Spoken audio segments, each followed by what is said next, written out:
Quel projet auquel vous avez participé à la source vous a le plus passionné et pourquoi? Alors, il y a quelques années, j'ai aidé des élèves délégués du collège, hein, donc 6e, 5e, 4e, à organiser des Olympiades.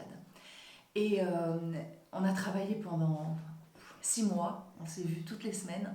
Et pour réaliser ce projet, c'était une journée de folie avec tout le monde qui a participé et un résultat mais vraiment extraordinaire.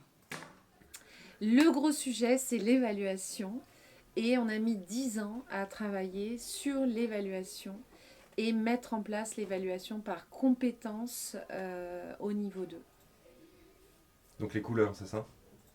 C'était vraiment les compétences. D'accord. C'est tout ce qui est l'explication par les compétences. En effet, après les couleurs. Et j'avoue, j'aurais aimé que ce soit possible pour tout le niveau 2, ou en tout cas pour les 6e, 5e, et ça n'est que pour les 6e. Mais c'est déjà ça. Alors c'est difficile de choisir parce que quand on travaille à la source, on est tout le temps en train de participer à des projets. Le voyage, le théâtre, les soirées organisées avec les élèves, bref. Mais moi, je vais retenir l'évaluation par compétences. C'est un projet que l'équipe de SVT a initié au sein de l'établissement. Ça rejoint la notion de liberté parce que notre directrice, Tatiana Consiglio, a accepté qu'on se lance dans ce projet un peu du jour au lendemain. Et moi, pédagogiquement, dans ma relation avec mes élèves, dans ma façon de travailler, ça a changé beaucoup de choses pour moi. Donc l'évaluation par compétences sans notes chiffrées.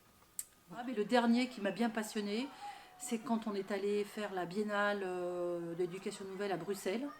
Ce que j'ai aimé, c'est l'échange avec les parents, la direction, les collègues, les gens de la face. C'était un travail multi, pas multiniveau, mais multi-partenaire. Okay. Et ça, j'ai beaucoup aimé. Okay.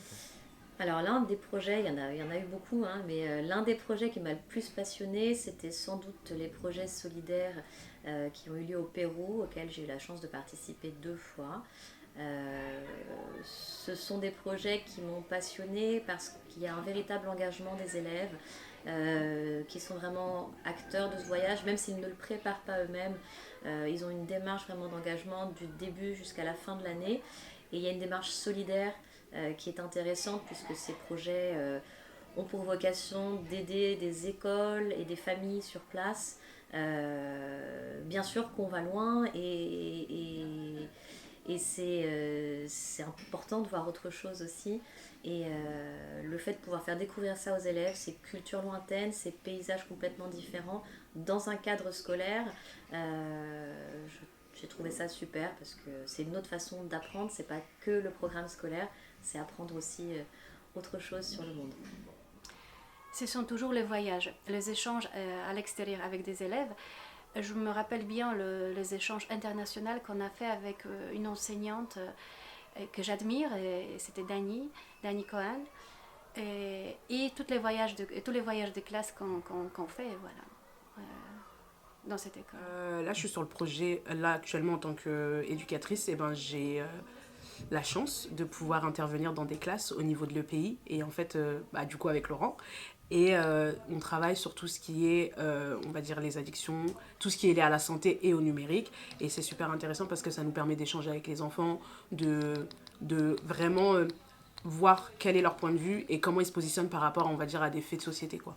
Par exemple, quand j'avais lancé une classe en écriture, donc chacun devait écrire un chapitre d'une histoire, et ça a été, et l'enregistrer ensuite en audio, et avec l'aide d'un parent d'élève, elle a créé tout un montage en rajoutant aussi du bruitage, et ça a fait une histoire de 40 minutes qu'on a pu faire en podcast.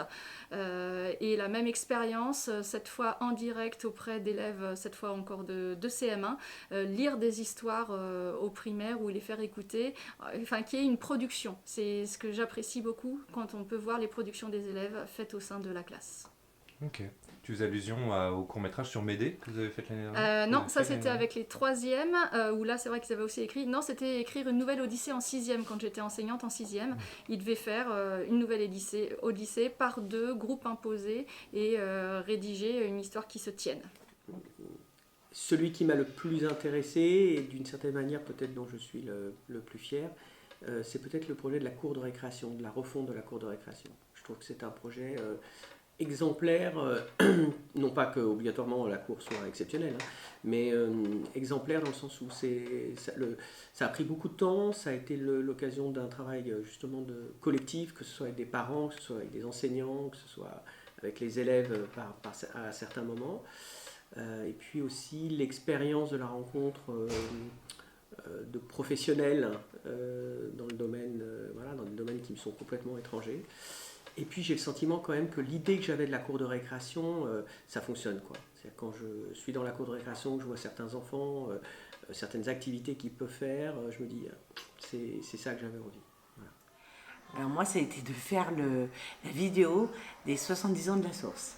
J'ai adoré parce que ça reprenait tout ce que j'aime dans l'école, les coins neufs, les conseils, les ateliers philo. Donc voilà, donc j'ai adoré faire ce projet et je recommencerai avec plaisir. Alors le projet quotidien d'accompagner un enfant, chaque enfant, dans une expression manuelle, créative et singulière. Alors il y a une envie que j'ai, qui serait un beau projet je trouve, c'est de créer du lien entre nos disciplines, entre la musique, sortir un peu la musique de sa petite salle toute seule, et de créer du lien dans le cadre de nos représentations des 6e par exemple, entre les arts plastiques, l'écriture qu'anime François Blandin, et moi-même. Alors j'ai pensé un peu au théâtre, mais ça sera peut-être un jour, mais pas tout de suite. Mais ce qui pourrait se réaliser, c'est à travers, moi j'avais l'idée d'un conte musical, dans lequel l'art plastique pourrait faire illustrer le conte musical, et nous on l'aurait chanté, et jouer avec les élèves de la musique. Ça peut être sympa d'avoir deux activités qui se croisent. Et je sais que David en art plastique ça l'intéresserait, après il faut qu'il ait le temps, etc. L'année n'est pas terminée, on a encore pas mal de groupes, donc on a toujours espoir que ça se fasse. Et quant à moi, j'ai eu l'idée un jour de me dire, bon c'est sympa de préparer le bac, mais ça reste un peu étriqué comme type d'activité. Donc j'ai initié ce qu'on appelle les journées découvertes. Journées, alors ça peut être une journée ou 2 journées, généralement ce sont les grands, première et terminale, qui sont réservés à faire autre chose que des matières académiques. Et là on s'est retrouvés à parler, alors voilà, il y a une animation qu'on fait tous les deux sur le sida. On montre les grands chiffres du sida, l'aspect biologique, voilà. Et puis comment on se protège. Beaucoup. Voilà. Et il y a des ateliers d'éducation à la sexualité et à la vie affective. On s'est retrouvés à faire de la magie, du chant, de la méditation, du chamanisme, et toutes ces petites choses. C'est sur 2 heures, c'est pas grand chose, mais c'est une petite graine qu'on plante et qui va prendre son essor avec le temps. Le mieux étant quand ce sont des élèves eux-mêmes qui arrivent avec leurs compétences, leurs idées, qui animent eux-mêmes un atelier et qui apprennent à d'autres un domaine, des échanges sur un domaine qui leur tient à cœur. Et voilà. Et que nous, on se retrouve à apprendre de l'élève. Et là, c'est magique. C'est magique quand, en effet, ils peuvent dire après j'ai eu Marion en cours. Marion, il faut que ce soit bien expliqué.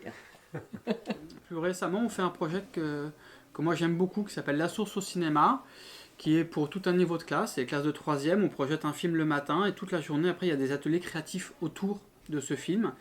Et c'est des ateliers qui sont créatifs et pluridisciplinaires, c'est-à-dire que c'est forcément 2 enseignants de disciplines différentes. Moi j'ai fait un atelier avec un professeur de SVT, on faisait un débat sur les modifications génétiques, et les élèves faisaient des recherches, écrivaient des arguments pour une joute verbale, mais ils pouvaient refaire la fiche du film. Et c'est toujours très agréable de voir les élèves travailler hors contexte, et de voir à quel point ils peuvent être force de proposition, créatifs, et souvent beaucoup plus en phase avec leur époque qu'on ne pourrait le penser. Voilà. Alors, ce qui m'a le plus passionné, ça fait quand même assez longtemps. C'est-à-dire que j'ai passé des formations en tant que ludothécaire, et donc j'ai impulsé beaucoup les jeux dans l'école. Et c'est un peu grâce à moi où on a vu le jour avec la ludosource pendant le temps de midi et l'accueil du soir. Donc la ludosource avec les jeux symboliques, les jeux de société, les tournois d'échecs, les tournois de capla, les tournois de billes, tout ça qui font que ça a impulsé beaucoup de choses dans l'école. Ok, super, merci Gilles. Je t'en prie.